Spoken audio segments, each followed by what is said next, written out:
Do you fear social situations or even talking to people? Do you get nervous, feel anxious, get sweaty, and just do anything you can to avoid a social interaction? If so, this is the film for you.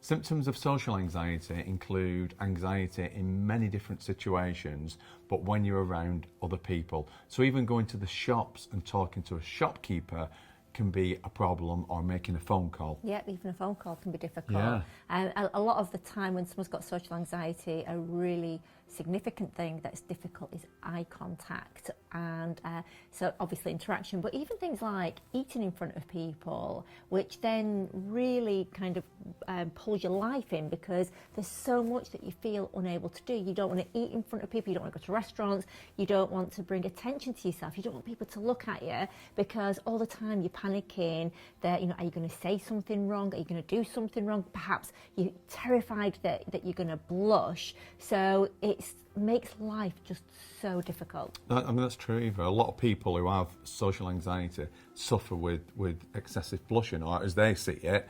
But blushing isn't a bad thing, really, is it? No, I always think that if I see somebody blush, that I think it's nice. I do, because it means that you've seen somebody who really cares or who's emotional. So, I mean, for me, and let's look, when we look at sort of in films, and when ladies put makeup on, for example, they always sort of say about rouge on your cheeks, because to have a bit of colour in your face and have little pink cheeks is actually considered very attractive. But if you've got social anxiety, you actually feel that everyone is watching you.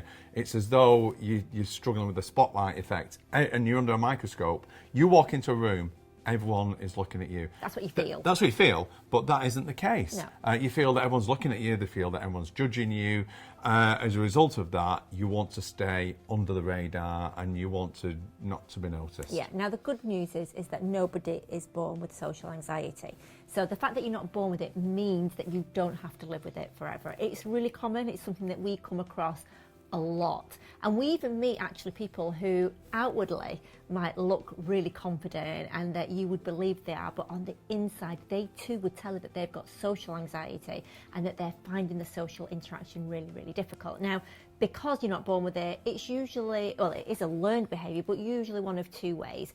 Either you're copying somebody else, so a parent often, because they're somebody that struggles with social anxiety, or you've had some sort of an experience where you felt that you stood out and that standing out was embarrassing, or it was a really unpleasant situation. So, as I said, the good news is that with therapy you can definitely overcome your social anxiety, and we've got lots of films here on our YouTube channel to help with that and to help you feel more confident, and little techniques to give you a boost of confidence just when you need it. That's interesting, Eva. One thing that you said, that how some people outwardly can come across as confident, but they're crumbling on the inside, and that goes into the fake it till you make it sort of thing. Absolutely. And that can help, but the surefire way to get over social anxiety is look at increasing your confidence and boosting your self-esteem. Definitely. And once you do that, you're comfortable in yourself, and you don't. And even if you feel like people are judging you, you actually aren't bothered about that. True. And we cover all these things in our book, Everyday Confidence. So if you get a chance, take a look at that, because if you can build your self-esteem and increase your confidence, then you will not feel socially anxious anymore.